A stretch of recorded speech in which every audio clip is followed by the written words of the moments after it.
Hi, my name is Gregory Keller, and I'm here directing Cendrillon for the Jacobs School of Music at Indiana University. Gregory, thank you so much for being on Backstories today and telling us a little bit about this upcoming production of Cendrillon by Massenet. Most of us know the basic story of Cinderella via literature, film, opera. So of course we have Massenet's version. There's also the great Rossini version, ballet, Prokofiev's masterpiece. What would you say are the hallmarks of this particular version of the story? Well, the Rossini version is fantastic, and it flies musically, and it's quite funny.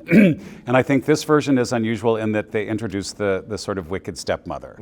And she's Madame de l'Altière is a fantastic character and a great role, great mezzo role, and great comic role. I think that is a very important dynamic that's actually missing in the Rossini opera, because Cendrillon has to have something to battle against, and it's mainly the stepmother, and then the fairy godmother is in odd way a positive reflection of the dark character of the stepmother. So you have a good mother and a bad mother. So I think that sort of, dare I say, Jungian dynamic is important in the story and absent in the Rossini.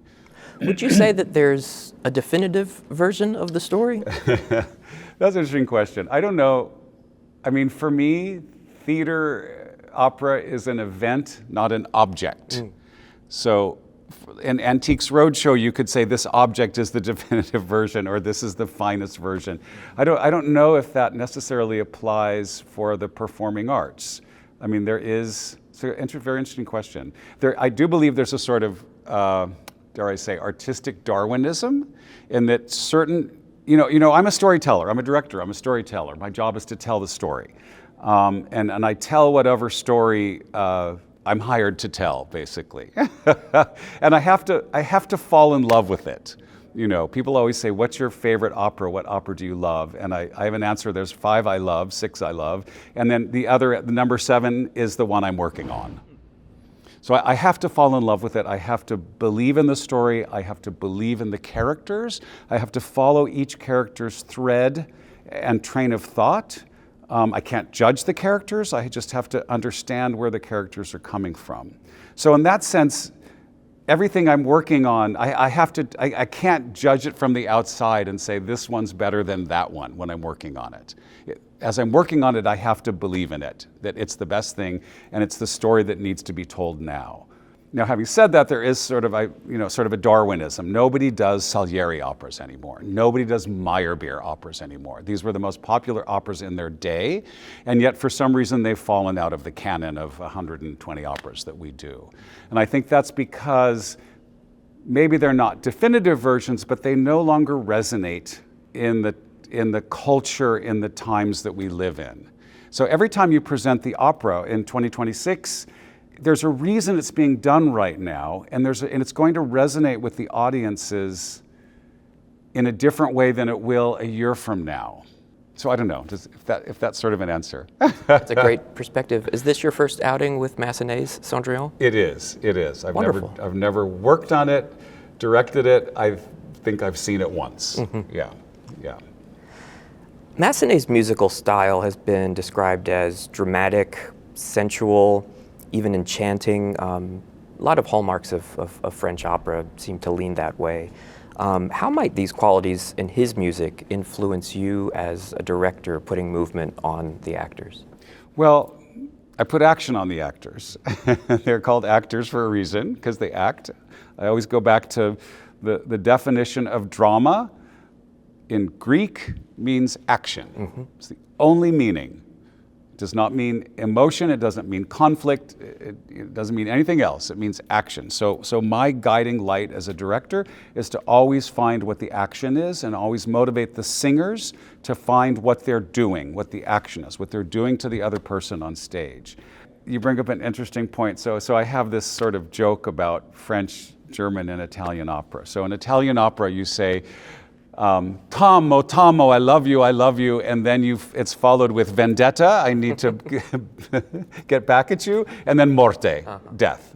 And almost most Italian operas follow this triangle of amore, vendetta, morte. You know, Rigoletto, Don Giovanni, it all follows these themes. In German opera, you say, Ich liebe dich, I love you, and then you find out, Das ist meine Schwester, this is my sister. So then you get embroiled in this bizarre kind of family, perverse relationship. This is in the Ring Cycle, this is in Salome, this is in Elektra, this is, most German operas, it becomes some sort of dark family analysis. And in French opera, you say, je t'aime, and you mean it. So as a director, there's not a lot of depth for me to mine. There's not a lot of truffles for me to sniff out in those texts, because it exists on a more, and I didn't mean this in a derogatory way, but it exists on a more superficial level. So the challenge as a director is to find the balance of the surface in the way that sort of sunlight on the ocean, if it's too bright, it blinds you. If it's too dark, you can't see. So you have to, French opera is a very delicate beast. You have to find the balance between the moments of depth, and sometimes you have to kind of instill depth where perhaps the music isn't telling you there's depth. And we've found a few points in Cendrillon with that, because the music tends to be this kind of nice gossamer music. And there's also times when you have to enjoy and exploit the bubbly champagne quality of it too, and just delight in the Frenchness of it, in the bubbles, in the champagne bubbles. I love that. That's the challenge. It's a souffle. French opera is a souffle. It's a very, very hard thing to get right. I'm getting hungry and thirsty talking about this. You alluded to the element of comedy in Cendrillon a moment ago with The Wicked Stepmother. How else is comedy embodied in this production? So a million years ago, I was an actor. I wanted to be an actor first. I graduated college, and my first paid acting job was with a dude named Charles Ludlam, and he ran something called the Ridiculous Theatrical Company out of a basement in Sheridan Square in New York City. And he is, in fact, a genius. He was a genius. And he wrote many, many plays, wonderful, ridiculous plays, and he sort of reignited this genre of wild comedy in the 70s and 80s in New York City. He wrote a famous play, Gallus, about Maria Callas. He wrote The Mystery of Irma Vep. Many of these are still performed. And he had a saying, driving to this, he had a saying that the comic hero thrives through his vices, and the tragic hero is undone by his virtue. So I've always tumble this phrase around in my head, and there's something delicious in comedy, because comedy is incredibly serious. My theory is comedy is very serious, but the engine of comedy is vice. So let's take the Marriage of Figaro. We're going to dress up Cherubino like a girl. We're going to hide Cherubino in the closet. We're going to lie. We're going to send letters, right, to confuse everybody. That's all vice. You're all doing the wrong thing. At every moral crossroad in comedy, the choice is to do the wrong thing, morally, maybe for the right reason ultimately. And so that to me is the deliciousness of comedy, is that it's driven by vice. So back to Cendrillon, what I've actually sort of applied is is my own childhood to this. So there's a lot of, I grew up in the 60s, 70s, so there's I channel a lot of the vice that the adults around me were pursuing, shall we say, and I've applied that to the Altier household. So there's a lot of drinking, there's a lot of smoking, there's a lot of, when she's instructing the girls at how to behave at the ball, it's not the traditional stand up straight, move your mouth like this. She's teaching them how to drink and smoke. So how one would appear relaxed and confident at a cocktail party. So. Wonderful. Yeah. I can't wait to see that. As I get older, you mentioned about definitive versions and things. As I get older, when I was a young director, I tried to find the definitive version, the definitive direction of Cendrillon, the definitive version of Figaro. And as I get older, I realize I'm less interested in that pursuit of finding the Platonic ideal, and I'm making it more personal. So I'm just like, okay, I want to do what makes me happy on stage and what makes me laugh. Right. So maybe in that sense of getting more specific about my own experience and my own childhood and my own, vice and moral turpitude, I in fact hit the definitive version better, because I'm not aiming my arrow at a definitive version. I'm aiming my arrow at a more connected personal version, a more specific version. Gregory, since your retirement from the Met, you've worked with a lot of universities and young artist programs. What inspires you about working with developing artists like those at Jacobs at this stage in your career?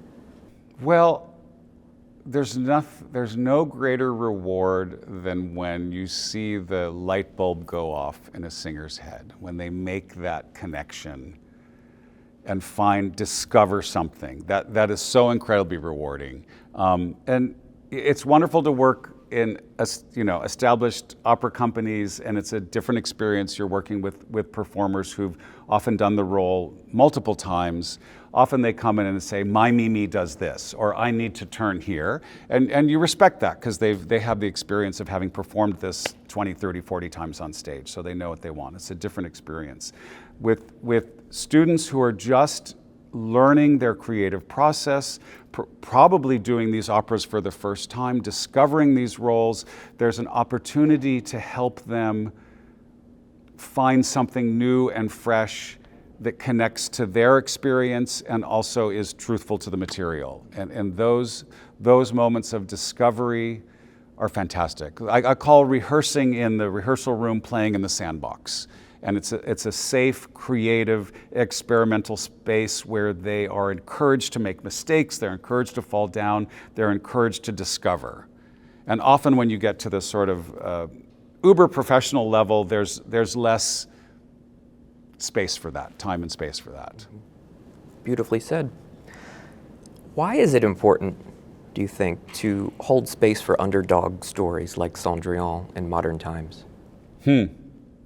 Well, don't we all need a Prince Charming? Like, isn't the point of this that everybody deserves love, right? That it's not stratified based on any sort of qualification of finance, status in society, any of the other conditions that are so prevalent, shall we say, in modern society that keep people from getting the simple pleasures in life. Everybody deserves love. That's the message of this. And for example, I'm having her enter the final ball scene not in her ball gown, but dressed in her simple sort of servant girl dress. Because that's the point, is that she walks into court and she says, I'm the woman who's going to become the queen. Mm-hmm. So I think that's important that we respect everybody in the society. And I think that's the message they're saying, that really is, that Massenet is saying, that everybody deserves love. Everybody deserves common respect, dignity, and love. They have to earn it, but they deserve it, yeah. And they're Prince Charming. And they're Prince Charming. Great words to end on. Gregory Keller, thank you so much for joining us on Backstories and giving us a little more insight on this production of Cendrillon at the IU Jacobs School of Music. Cendrillon is being performed March 6th and 7th at the Musical Arts Center. Thank you so much. Come see it, you'll love it. Thank you, John. Thank you.